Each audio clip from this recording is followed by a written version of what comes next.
Hey Hobby World, Zach and Porter back with another Mail Day video.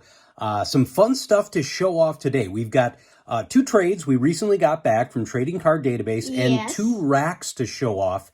And up first, we're going to show a trade from Trading Card Database. Now, for those of you that have been subscribing and watching our channel, Porter and I operate on a pretty slim budget, and we found Trading Card Database thanks to our friend Jenny Miller, and we uploaded all of our cards during the lockdown in 2020. 80,000 plus. Oh, well, way to bury the lead there, boy. Yeah. So, but most people wouldn't do that because a lot of what we loaded was doubles of 1988 Donruss, the 1988, Fleer, and we really like those. But what's cool is with Trading Card Database, you can make a lot of new and cool friends in the hobby. Yeah. But also find ways to take cards from your collection that you don't want, easily find somebody else that would think they're treasures, kind of like the stuff we're going to show off, that may just be sitting in a box in your collection. So if you haven't checked out Trading Card Database, I'd highly recommend it. So up first, we're going to show off a few cards for our 1985 Bears PC. We picked up this unique William Perry Fleer 1993. We needed that one, along with Mongo McMichael. And you'll see from this variety, all of what Porter and I are going to show in this first cut, it's good variety, it's different stuff, and it's all from the same trade. We got another Steve McMichael there, jumping on a fumble. Got Favre in the background and Richard Dent. So two Hall of Famers in the back and Steve McMichael up front, who should be in the Hall of Fame. We have a Richard Dent. I think this is 94 score. Yeah, that's 94, Dad. So really getting close to the end of Richard Dent's career. Yeah. And one thing that Porter and I noticed on these next two, we've got a William Perry. These are both 92 cards. Wait, I think that's 93. You think so? Yeah, take a look at it. Yeah, that is 93. It is 93. In fact, these are both 93, Porter. You are always on the ball. It looks like, and they're both manufactured from Score. Pinnacle used the exact same photo, just a very slight difference, or even maybe just the crop was different. But we found this a lot in a lot of those late 80s, early 90s football cards. Yeah. So those are for the 85 Bears PC. And again, this was all part of one trade. Yeah. And you can see why it's neat because you get great variety. Yeah. So this is a 1984 Topps. Where is this 84? Yeah, this is 84. Terry Bradshaw. I love that he's playing the Jets. I love this design of the 84 Topps football, and that's only my second Terry Bradshaw playing day card. And this one was from the 89 Pro set. I did not know this card existed, and I did not know he used to announce for CBS. Yeah, he did. Well, so did John Madden. Remember, that was a big deal when they brought him all over. So Terry Bradshaw, our guy Bear Cards 34 talked about this. In 89 Pro set, they would highlight, Hall of Fame players, have their playing days, and on the back, their professional glamour shot from that. And then, last but not least, this is a 19, what? Dad, is this 97? I don't know. I think this is 97. I just know it was on your want list. You didn't have it yet, and it's another unique Jackie for your PC. It's a I think it is 97 Collector's Choice 50-year anniversary tribute. As you can see, the little emblem, 1947 to 1997. This is really cool. I never even knew this card existed. So that was our first trade to highlight today from Trading Card Database. We'll clean this up. We'll be right back.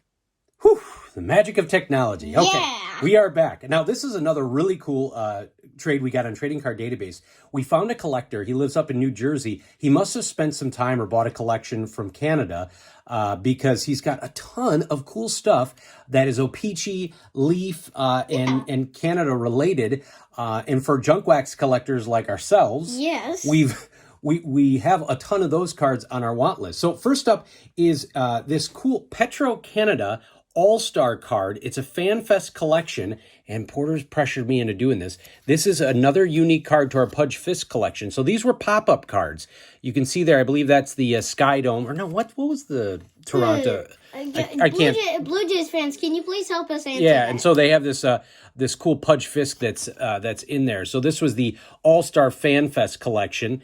No way of even knowing that card existed when I was growing up. No. Up next is a super cool card, and I don't know what it is. I just really like the O-Pee-Chee cards. They were the Canadian version of Topps. This is the 85 Harold Baines. Up next is a pitcher that was awesome if you grew up when I grew up, Oral Hershiser. This is his 1985 O-Pee-Chee rookie card. And you can see on the O-Pee-Chee cards, they're actually a little bit lighter production on the back, where you can tell from the traditional Topps cards, they're always a little bit darker. We move to the 1986 set. This guy, another favorite of mine from the junk wax era, not a Hall of Famer, but just an incredible speedster on the diamond. Vince Coleman, this is his rookie card. This is a 1986 O-Pee-Chee. And again, a little bit lighter back for those of you that know how the 86 Topps pop.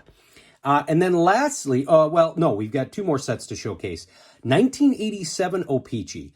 This one, another guy that Porter and I really like. If you go back and watch his highlights, his career ended too soon. This is Eric Davis, 87 O-Pee-Chee. Why did his career end too soon? If you go back and if you would have told Kid Me that Eric Davis wasn't in the Hall of Fame, and same thing with Don Mattingly, I would have told you a liar. If you look at his stats from probably like 87 to early 90s, he was incredible. He was up there with Bo Jackson with speed, power, but he got hurt and he couldn't recover. Wasn't it? I think you've told me this in a previous video. Wasn't it turf toe, or am I thinking of something You're else? thinking of Greg Lloyd. Oh, But yeah, I don't know what his yeah. exact injury was, but he couldn't stay on the field.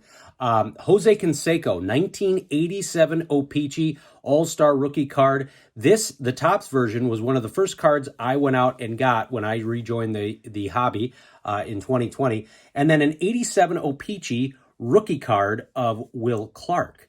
Another guy who's just a junk wax staple, and really cool to get the O-Pee-Chee version. And then this trader was super nice. He knows that we look for rookie cards or the O-Pee-Chee cards with the All-Star rookie logo or cup, and he threw in an Ivan Rodriguez. Well, I don't like to call him Pudge because the original Pudge is Fisk. Yeah. But Ivan Rodriguez was awesome. So we'll show off this one as well. So Trading Card Database is super cool. If you have not used it, I recommend it because you can find really cool stuff on there. And in exchange, we sent this trader a ton of stuff that he needed for his PC. And we're back. We've got our first rack to show off. This one thanks to our guy Dan, who goes by Korean Cardboard. You can find him on Twitter under that name, Korean Cardboard, or YouTube. Check out his channel. He is I would say, #1 Mark Burley collector that is out there. His collection of Mark Burley cards, it's incredible. He has a lot of videos on them. He does some unboxing when he gets a big package from the States that's sent over. Korean Cardboard's not just a clever name. He lives in Korea, and so he is a very generous collector and a great member of the hobby Twitter and hobby YouTube community. And he sent Porter a couple cards who, ironically, he was in town this week. We missed him, but he did send 3 cards via Sport Lots. Wasn't that at the Madison Card Show? Or? He was able to go to the Madison Card Show, Okay. And he actually just saw Mark Hoyle, another guy that we recently highlighted on our chat. Yeah, he had breakfast with him just the other day. Oh my goodness. Okay, so starting off with a 2020 Topps Heritage 2019 American League batting leaders Tim Anderson, DJ LeMahieu, and Yoan Moncada. This card is really cool. I love close-up shots of people. They're really cool. Now, keeping the theme going, New Age Performers 2020 Tim Anderson. This is still Heritage.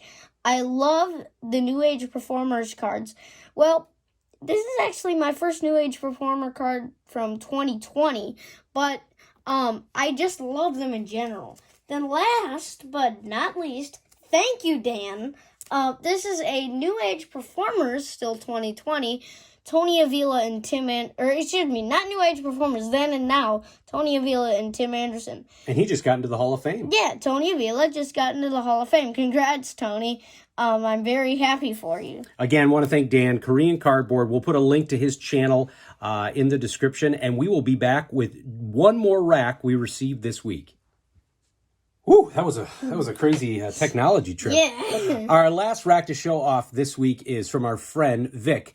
He goes by Big Vic 2315 on Twitter, and then CubVic if you are a live chatter in many of the different circles there on hobby YouTube. Vic is a great guy, great collector. He likes the Cubs, but also the White Sox. He's a big Hall of Famer guy for the White Sox, and he's a big Bears fan. He's got an incredible, generous heart, and he has sent Porter a lot of really cool cards. We're going to show off 3 more of those that he sent this past week. So this is a 1990 Topps all-star rookie Jim Abbott. I have fell in love with Jim's inspirational story. If you have the MLB.TV app, you can find that documentary. It's called Set Apart, the Jim Abbott story. It's under the section of MLB documentaries. And from the same set, the kid, Ken Griffey Jr., the 1989 rookies glossy insert. These were parallel cards, or I should say these were insert cards back in the day, Porter. I think once in a while when you got the triple rack pack, they would toss these in there. What do you mean triple rack pack? Great question. So instead of just a pack, back in the day, they would have those trifolds. You've seen those at Prices, the 88 Score, where they have like 3 packs connected into one long chain. Oh, yeah. So once in a while, I know Fleer did some extra inserts in those packs, and so did Topps. Lastly, we've got an awesome Ken Griffey Jr. Bowman's Best. Let me see if I can get it where it's really nice and there's shined. the baseball stitches in the back. That's actually a baseball. These Bowman cards and the Topps Finest from this era are amazing. They are truly probably some of my favorite designs in that area right after I had stopped collecting.